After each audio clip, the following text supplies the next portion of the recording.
Patuloy na nagbibigay serbisyo, pag-asa at saya.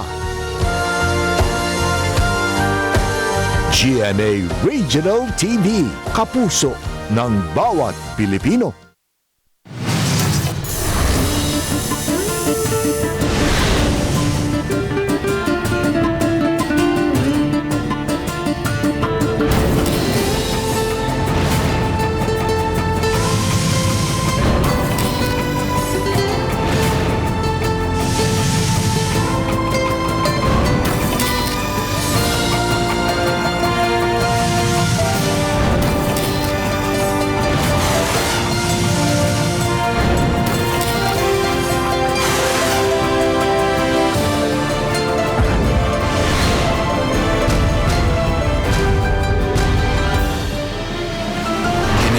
GMA Regional TV, Balitang Bisdak. Maayong hapon, kini ang inyong GMA Regional TV, Balitang Bisdak, ang bugtong kasaligan, kasandigan o kadangpan sa mga Bisaya. Sa ngalan ni Babin Alsaro, ako si Alan Domingo. Nga maghatod sa labing dagku'ng nag-unang mga balita nga manungdanon sa Central ug Eastern Visayas, ako si Nico Sereno. Ako si Cecil Kibod Castro, live sa GMA Complex sa Dakbayan sa Sugbo.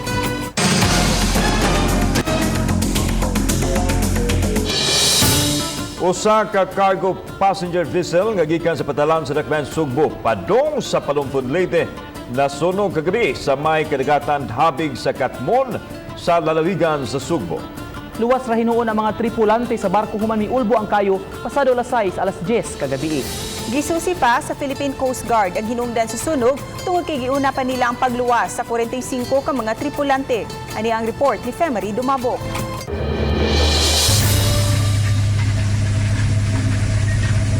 Luwas ra hinuon ang 45 ka mga crew lakip na ang kapitan sa barkong MV Filipinas dinagat nga iya sa Kokalyong Shipping Lines. Human nga nasunog kini pasado alas 10 kagabi. Nahitabo kini sa kadagatan sa Katmon sa probinsya sa Sugbo. Ang barko gikan sa Pier 1 padungunta sa Palumpon Leyte. Karga ang mga goods ug uban pang basic commodities. Giulagway nga maayo ra ang kondisyon sa kadagatan, hinungdan nga dali ra ang gihimo nga pag-rescue. Apan naglisod ang otoridad sa pagpaong sa kayo.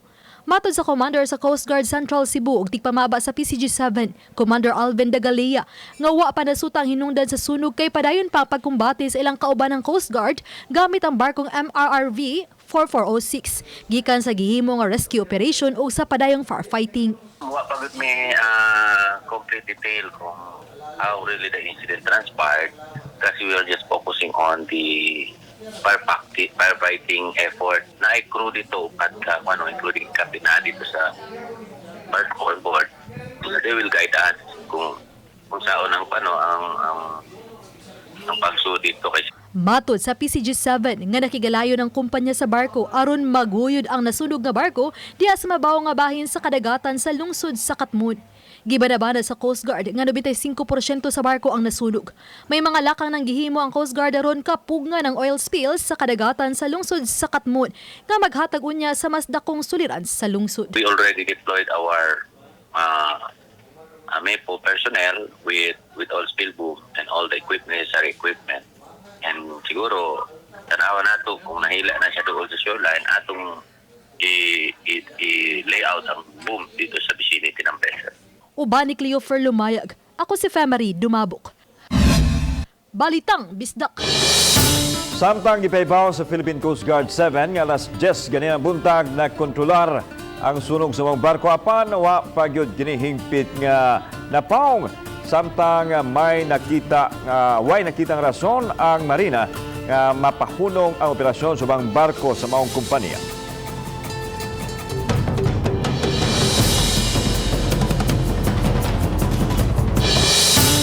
Gitonan karon sa Interagency Task Force IETF ang pagpaubos sa mga sityo sa 26 ka mga barangay sa Dakbayan Sugbo diin. Nagpadayon gihapon ang pagkasaka sa mga kaso sa COVID-19 sa targeted lockdown. Ano ang report? So, by next Giklaro ni Konsehal Joel Garganera, IATF Operations Deputy Implementer, nga wala pa'y kumpirmasyon kung unsa nga mga barangay ang posibleng ipaubos sa granular lockdown ang mga sityo nini. Kini nunot sa nanggawas nga report nga adunay 21 ka mga barangay apan matud sa konsyal nga 26 di ay ang ilang gitan-aw kay may ubang barangay nga managsama ang gidaghanon sa COVID cases. Wala pa niibutya kung unsa nga mga barangay apan mitataw nga katong specific area lang sa sitio o barangay ang daghang kaso sa COVID-19 ang mapaubos sa targeted lockdown ug dili ang tibuok sitio o tibuok barangay. Kagahapon, sir, nag-meeting na with the barangay captains sa katong 26 barangays actually. Kay atong gitagagbase ang resulta sa atong line list or COVID positive na result from July 9 until July 22. So that's 14 days. That's 14 days. So we focus on the barangays that has the most number of active cases within that period of time. Sa pikas bahin, iyang ipasabot nga gusto na sa dakbayan nga papulion ang mga locally stranded individuals nga aniya karon sa dakbayan sa Sugbo apan gikinahanglan nga mosubay gyud sa proseso sama sa pagtugot sa mga LGU. Diin mo pauli ang mga LSI kay ang Cebu City na usab unya ang mareklamo sa ilang LGU counterpart. Posibleng matugutan sila kung mapaubos na sa mas ubos nga quarantine status ang dakbayan sa Sugbo. Kung kami lang pamuton sa city, dugay na naman ipauli lang. But there's the law, no? There's an ITF, DILG is overseeing it, and bisan pagpalakwon ta mo, palargahon ta mo, bisan mo dawaton sa inyong lugar. Kauban si Marlon Milgaso, ako si Alan Domingo. Balitang Bisdak.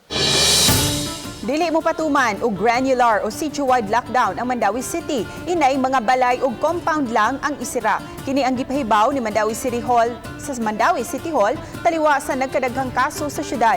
Pasabot ni Attorney John Edu Ibanez, susihon hinuon sa ilang mga personnel kung kwalipikado ba ang usa ka balay o compound. Kay kung dili, ibalhin gayud og isolation facility o ospital ang pasyente. Apan dili sila musira og tibuok sitio ug barangay, apan ang balay lang nga apektado o compound niini. Sa katapusang ihap, misakan na sa 1,590 ang mga kumpirmadong kaso sa COVID-19 sa Mandawi kagabi. Dugang 56 ka mga kaso ang napuno, 838 ang mga active cases sa Mandawi sa pagkakaroon. Nakatong ipang lockdown ron is household and compounds nga naay mga clustering of cases kay ang ubang mga balay na kuan raman gyud na isolate raman gyud mismo ang katong mga naay positive atong gipang pull out or gipang adto sa ospital. COVID-19 drive-thru ug walk-in testing sa Vicente Soto Memorial Medical Center gibuksan na alang sa publiko. Sa gawas nga bahin sa VSMMC compound gimuntar ang testing center. Dunay drive-thru lane sa mga sakyanan aron di na kinahanglan mo kana og pa aron magpa-swab test. Dunay sa mga tent alang sa mga walk-thru. Libre kini sa mga tao apan gikinahanglan nga musunod sa gipatuman nga lagda. Apan gikinahanglan una nga magparehistro online sa schedule sa COVID-19 testing. Sa higayon nga makaparehistro na, hatagan og barcode ang registrant ug mao kini ang dad-on lakip na ang valid ID. Alas 9 sa buntag hangtod alas 3 sa hapon ang testing. Kabahin kini sa programa sa Subnational Laboratory subay sa expanded testing guidelines sa Department of Health. Lapu-Lapu City modangop sa NBI 7 o sa Regional Crime Laboratory aron magpatabang kon unsaon pag-ugkat ang mga baguhay lang na lubong sa samang, ilabi na ang mga namatay tungod sa COVID. Siluan meron din na sa live report. Mike.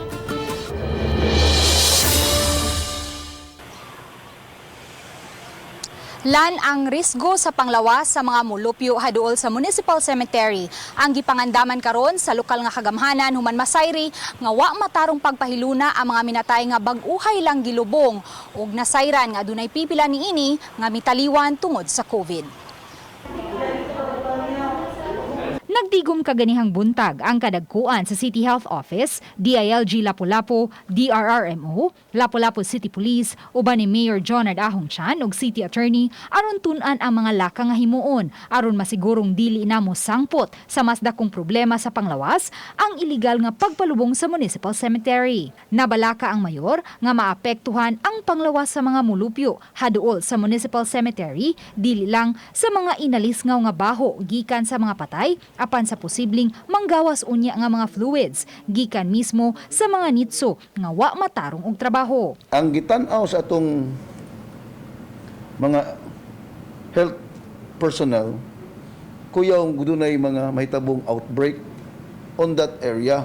Subay niini, mudangop ang mayor sa NBI 7 ug sa Regional Crime Laboratory aron magpatabang sa mga eksperto kung unsaon pag-ugkat ang mga bag-uhay lang nalubong. Ilabi na kay adunay uban niini nga COVID ang namatyan. Buot sa mayor nga ipahiluna sa silyadong mga nitso ang bag-uhay lang nalubong samtang ibutang sa laing chamber ang mukapina sa 5 ka tuig nga nalubong. Pahibaw-on ang katong mga dugay na kay gipanglubong, pahibaw-on na to ang mga tagtungod nga ato na silang ibalhin so that we can utilize portion of that area. Probably makapahimo ta may temporarily kini band-aid solution lang ni may about 150 ka mga nitso. Lan karon lang yung hapon, subling gisusi sa kadagkuan sa City Hall ang naaswing samang aron sa pagsuta kun pila gayod ka mga minatay ang nalubong sukad nagsugod ang pandemic. Base sa gitugan sa usa sa mga nagpailang caretaker sa naaswing samang, adunay 24 ka mga minatay ang ilang nalubong. Lan? Salamat, Luan May Rondina. Kapulisan sa Dakbayan sa Talisay naglaom nga mas muminos o wa ning magpabadlo nga mga tao sa Dakbayan sa Talisay ning panahon sa quarantine. Si Lian Sinkulan sa report. Bisan pa man og gipaubos gihapon sa General Community Quarantine ang Dakbayan sa Talisay, padayong nagpatrolya ang kapulisan sa nagkalain-laing dapit sa Dakbayan. Gibutyag ni Police Major Jared Espilare nga sagad sa ilang mga nangadakpan mao ang maglaroy-laroy nga wala malakip sa gitugot ug wala magdala og quarantine pass. Sa buwan sa Hunyo, matod sa hepe, moabot sa 1,234 ang nadakpan tungod sa paglapas sa quarantine protocol. Samtang sugod sa Hulyo 1 hangtod sa petsa 23, moabot sa 652 ang mga nangasikop. Busa ng hinaot si Pilare nga sa pagtapos ning buwana, wala na sila'y mga dakpan tungod sa paglapas sa quarantine protocol. Sa June, mga mid-June, on last week sa June, we can see everyday violations, mga 60 pataas. But now, we can record as low as 9, 11, then mo taas gamay, then mo balik na po. Samtang sa datos usab nga nahipo sa kapulisan, samtang ubos pa sa Enhanced Community Quarantine ang Dakbayan, sukad ni atong Marso 30 hangtod sa Mayo 19, moabot sa 2,094 ang mga naka-violate. Samtang sa panahon sa MECQ, moabot usab sa 770 ang natala mga quarantine violators. Ug ning gipaubos sa General Community Quarantine ang Talisay City, sukad ni atong Hunyo 19 hangtod karon, ana sa 1,346 ang mga nangadakpan. We are going to file cases against them. In fact, to my recollection, naanami since July, naanami almost 100 persons not only arrested but were charged in court. Uban ni Renate Quiñones, Lian Sinkulan, Balitang Bisdak.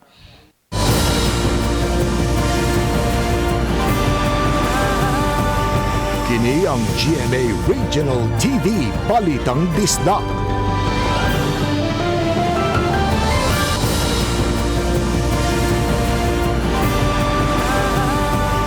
Kini ang GMA Regional TV Balitang Bisdak. Miabot na sa 15.6 milyones ang kaso sa mga nataptan sa coronavirus sa tibuok kalibutan, apandulan sa 5.4 milyon ang aktibo nini. Samtang kapin usab sa 74,000 ang kaso sa Pilipinas, 48,000 na lang ang aktibo. Kapin sa 7,000 usab ang aktibo sa COVID case diri sa Central Visayas ug 110 sa Eastern Visayas. Ani ang report ni Marie Dumabo. Halos matag oras adunay nadugang nga kaso sa COVID-19 worldwide. Gali kaganyang udto niabot na sa kapin 15.6 milyon ang kaso. Apan base usab sa data, 5.4 milyon lang niini ang aktibo, kay naayo naman ang 9.5 milyon. Kapin sa 600,000 na ang natalang namatay sa tibuok kalibutan. Dinhi sa ato sa Pilipinas, miabot man sa 74,000 ang nangasakit sa COVID-19. Kapin sa 48,000 na lang noon kanila ang aktibo.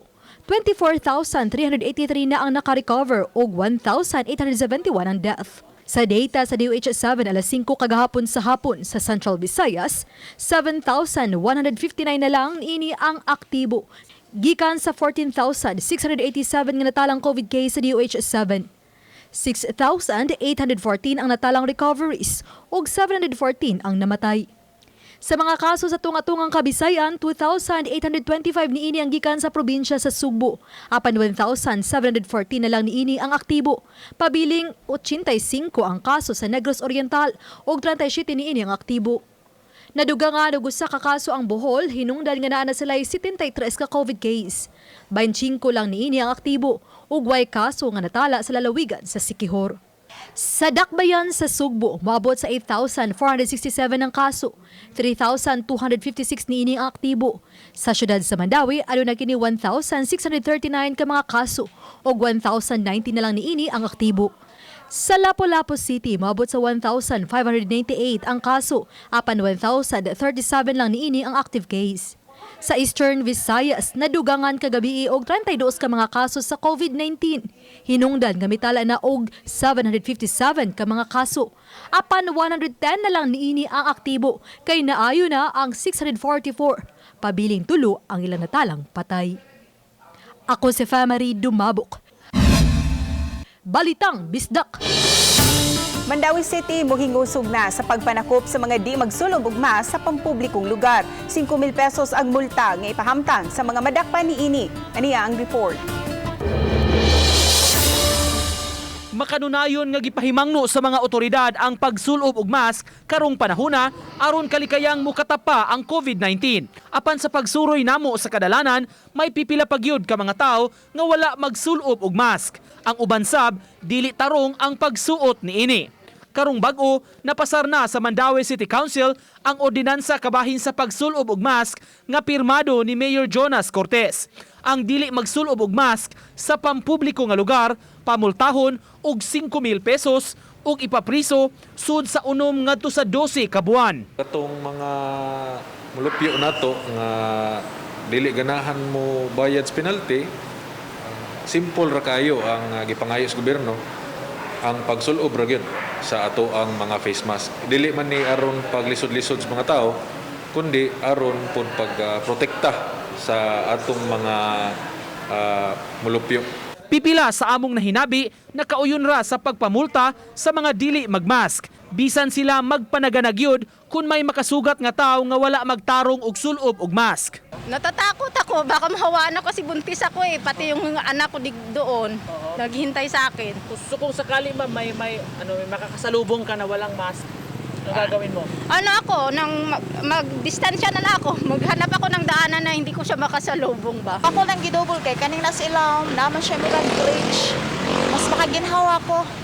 Nga mas double ako protection hinuon. Ma'am, ikaw ba masugatan sa daan nga dili magmask? Maglagot ko. Maglagot ko magtan-aw nila. Kay kanang usa ni ay murag nog. Wa sila bay pakabana. Labi na silang pamilya. Gitahasan ang kapulisan ug taga-barangay mo implementar sa city ordinance pagpanakop sa mga tao nga di mutuman sa pagsulob og mask. Gihingusgan sab sa Information Office ang husto ug luwas nga pamaagi sa pagsulob og mask. Matod sa mga opisyal, responsibilidad sa matag usa pagsiguro nga dili mo katapa ang COVID-19 dinhi sa Dakbayan ug usa sa labing mahinungdanon nga pamaagi paghimo niini pagsulob gyud og mask sa matag higayon mugawas sa mga Pinoyanan. Uban ni June Solon, Nico Sereno, Balitang Bisdak.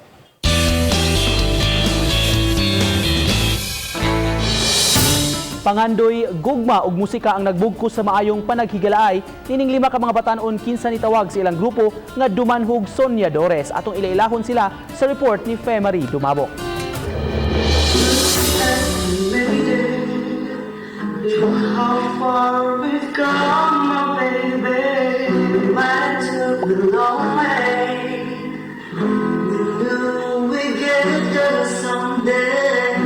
Kini sila si John Alpi, Reynald, Kim, Clarence ug Mark J. Nagpangidaron og 19 hangtod sa 23 anyos ug nagpuyo sa naglahing barangay sa lungsod sa Dumanhog. Ang 5 nagkasuod tungod sa parehong gugmas sa musika ug sa pangandoy nga maila pinaagi sa musika. Gitawag nilang ilang grupo nga dumanhog sunyadores. So amo de explain ninyo karon kung anong dumanhog soñadores ang names among band group. Given na ang dumanhog guys, kaya to dumanhog mi tanan. So naka-decide mi guys nga dreamers, which is applicable amo tanan. Pero yung paminahon guys, among gi-translate into Spanish word. Ug sama sa uban, sa social media nila gisugdan og panday ang ilang damgo.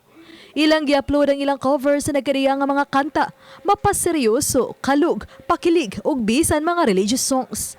Ilang giangkon nga sa kapinot sa katuig na nila sa grupo, matagusa na katabang aron mas mapalambo pa ang ilang talento ug personalidad. Sumpay na sa among kinabuhi. Wala, murag boring kay boring kinabuhi kay pa.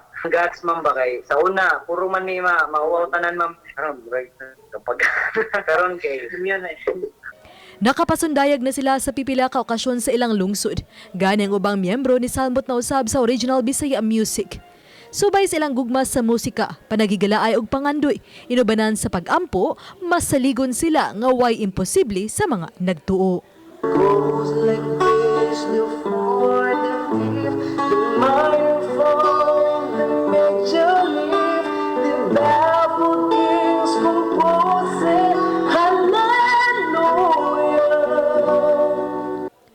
Uban ni Cleofer Lumayag, ako sa family dumabok. Balitang Bisdak.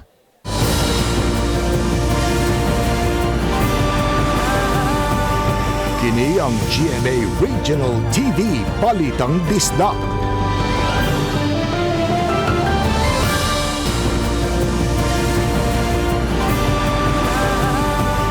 Kini ang GMA Regional TV Balitang Bisdak. Napuna na usab ang gidaghanon sa mga nagpositibo sa COVID-19 sa Bohol. Naigo sa virus ang usa ka babaeng tagalungsod sa Sagbayan nga staff sa Department of Social Welfare and Development kung DSWD. Na-assign siya sa Pantawid Pamilya Program sa maong ahensya dito sa lungsod sa Bilar. Matud sa Bohol Capitol, siya ang ikapito nga COVID-19 positive patient nga nasakit gumikan sa community transmission. Ana-ana sa Municipal Isolation Facility sa Sagbayan ang maong pasyente uban ang iyang pamilya. Gihimo gilayon ang contact tracing sa Sagbayan ug sa Bilar. Miabot na sa 72 ang nagpositibo dito sa Bohol, diin 18 ang active cases, 51 recoveries ug 3 ang namatay.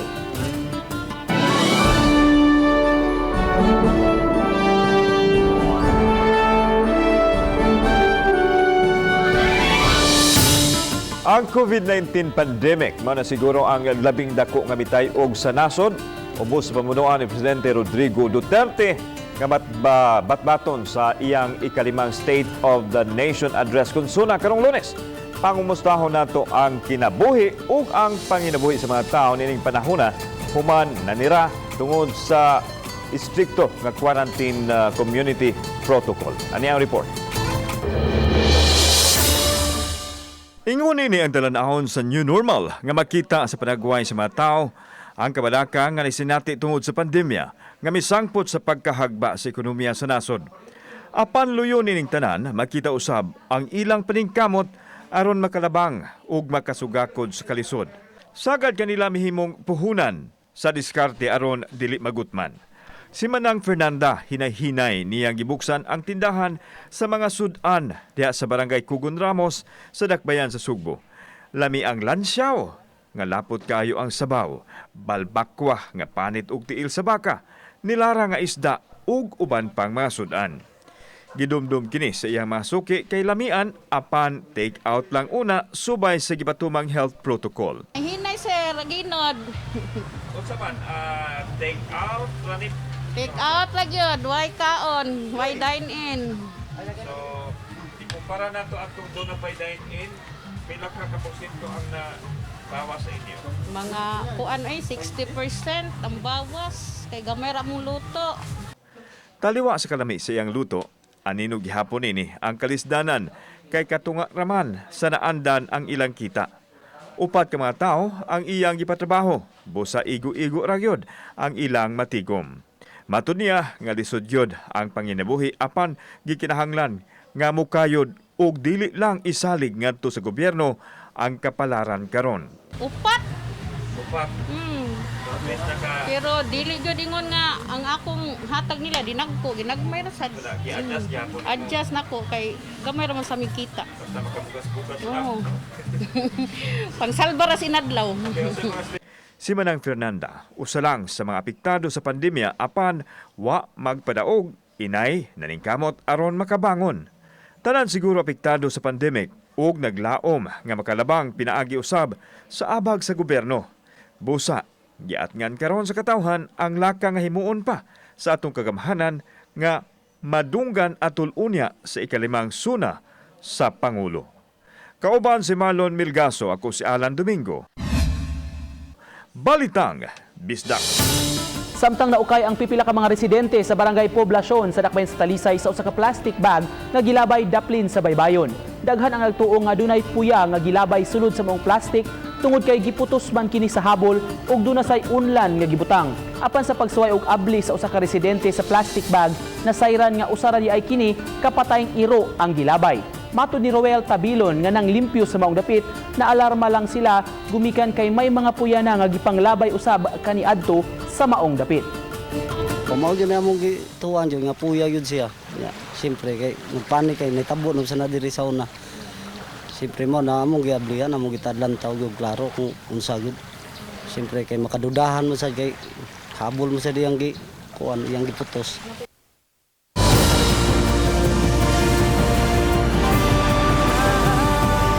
Kini ang GMA Regional TV Balitang Bisdak.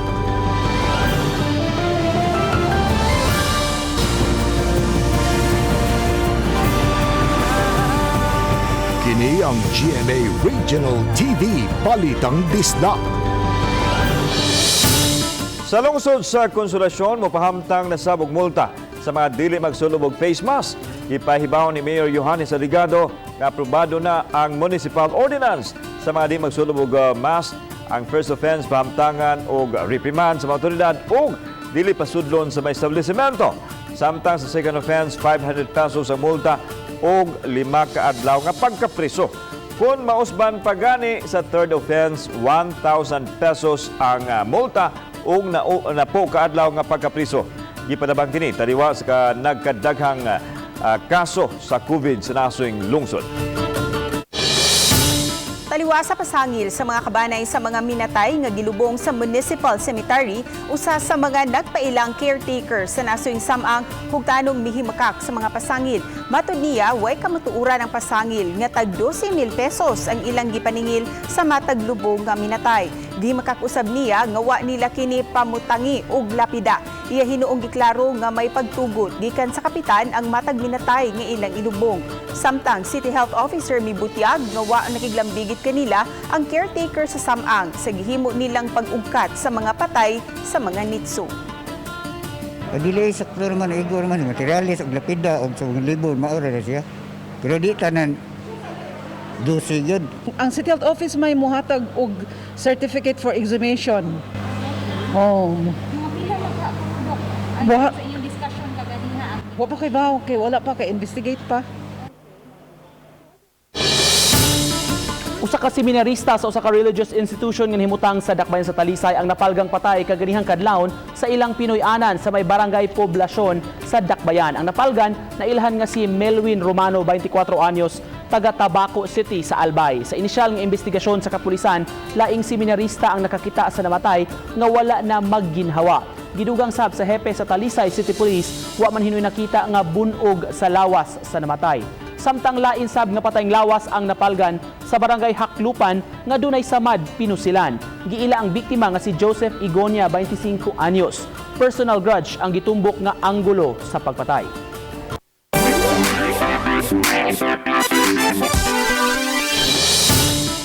Ngayon sa kairo nga bisan di agdahon mo sabat gyud sa pag-ampo ilabi na kon magrosaryo na ang kaparian ug mga seminarista sa Tabor Hill. Dili paigo kay daw mo samot usab siya sa pag-awit sa mga praise and worship ilabi na kon Marian Song. Atong ilailahon ang prayerful dog sa report ni Femery Dumabo.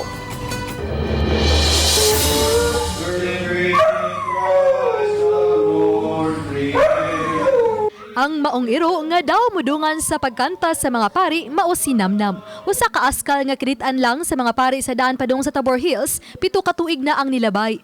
Apan sukad ni adto, saysay ni Father Renel Cabag, pangu sa Tabor Hills College. Nabantayan na nila nga kun adunay santos nga misa. Pagampo sa santos nga rosaryo gilabi na sa mga praise and worship, lakip ang iro sa musud sa chapel ug mosalmot sa kalihukan. Gani mo sabay pa kini diha sa gihimo nga pagbeat sa usa sa mga pari.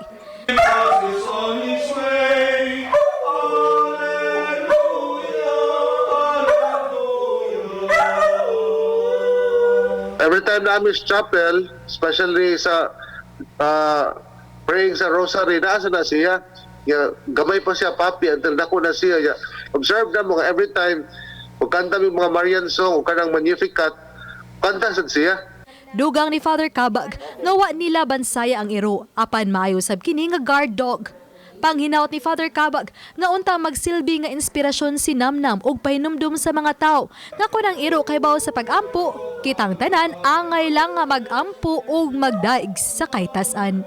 All life forms should praise the Lord. No? So, respect no for life, no, to take care of creation, no, labi na karon actually, no, kita we used to be the prey, but now kita na ang nahimo nga predator, kita na nagtago-tago, kita na ipagita sa virus.